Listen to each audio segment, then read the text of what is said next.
Bienvenida, bienvenido. Hoy vamos a tirar de un hilo que empieza en los años 40 y llega, bueno, hasta el móvil o el ordenador desde el que nos estás escuchando. La historia de la inteligencia artificial. Tenemos un recorrido fascinante por delante, desde las primeras ideas de Alan Turing hasta los modelos de lenguaje que hoy pues, nos escriben un correo, nos ayudan a programar o te componen un poema.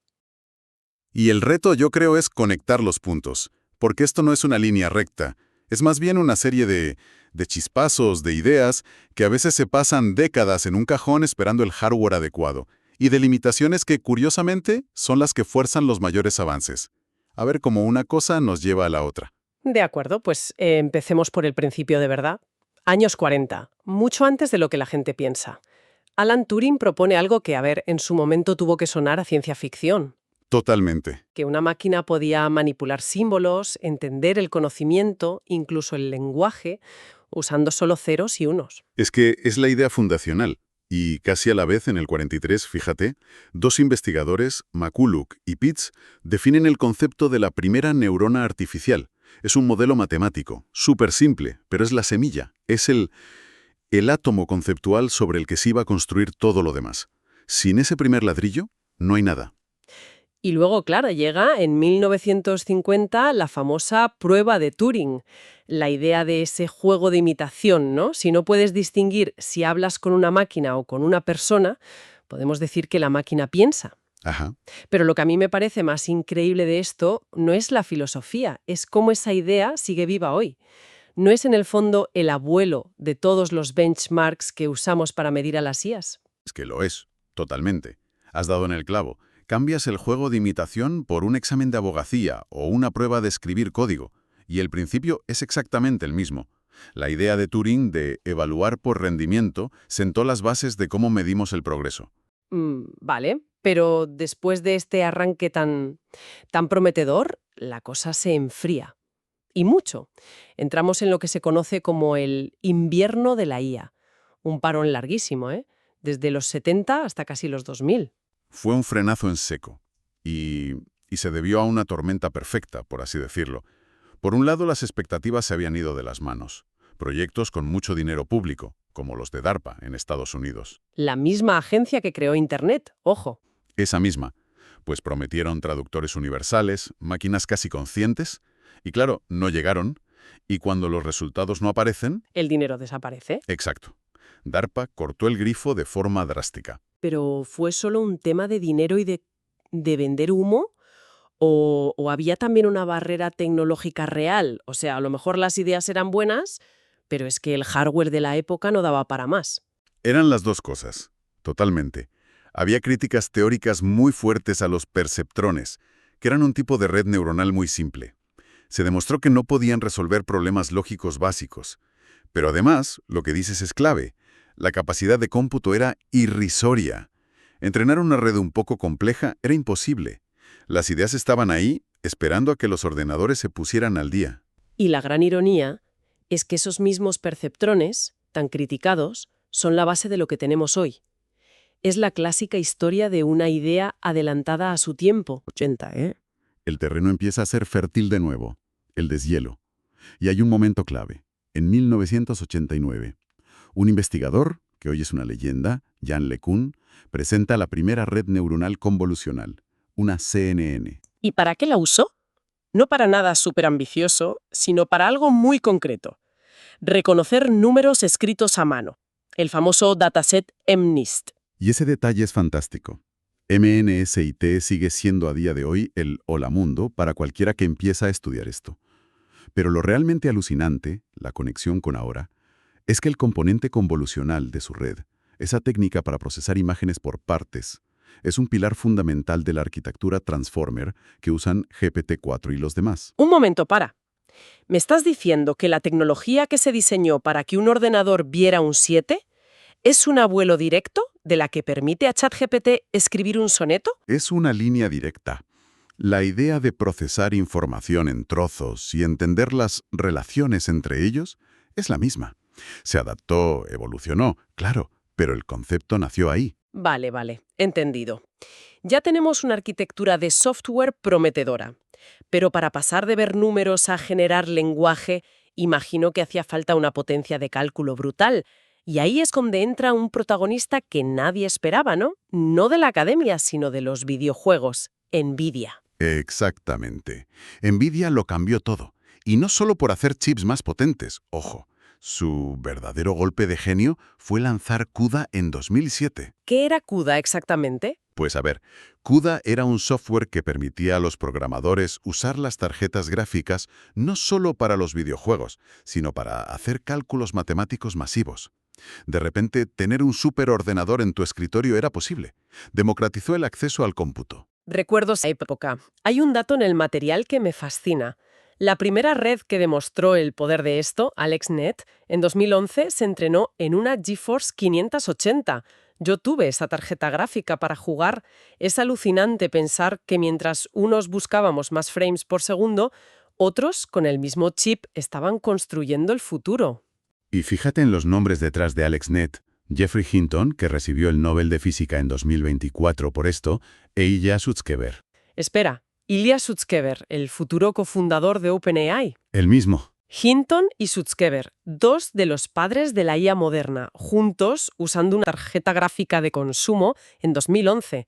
Eso lo pone todo en perspectiva. Es el Big Bang de la IA moderna y accesible. Fue el momento en que el hardware y el software por fin se encontraron. Y con esa nueva potencia, el campo estaba listo para el siguiente gran salto. Vale, ya tenemos el hardware. Me imagino que el siguiente paso era encontrar la arquitectura de software perfecta para aprovecharlo, ¿no? Y ahí es donde entra Google. Correcto. En 2017, un equipo de Google publica un artículo con un título casi poético: Attention is all you need. Ese paper presentó la arquitectura Transformer, que fue la base sobre la que OpenAI construiría su primer GPT al año siguiente. Fue la chispa. Y aquí es donde la escala se vuelve demencial. GPT-1 en 2018 tenía 117 millones de parámetros. Hoy nos parece casi de juguete. Es que el ritmo fue vertiginoso. Solo unos meses después, GPT-2, 1.500 millones de parámetros, más de 10 veces más. Y menos de un año después, en 2020, llega GPT-3 con 175.000 millones. El salto de 1.500 a 175.000 es una locura. Esto es lo que se conoce como las leyes del escalamiento, ¿no?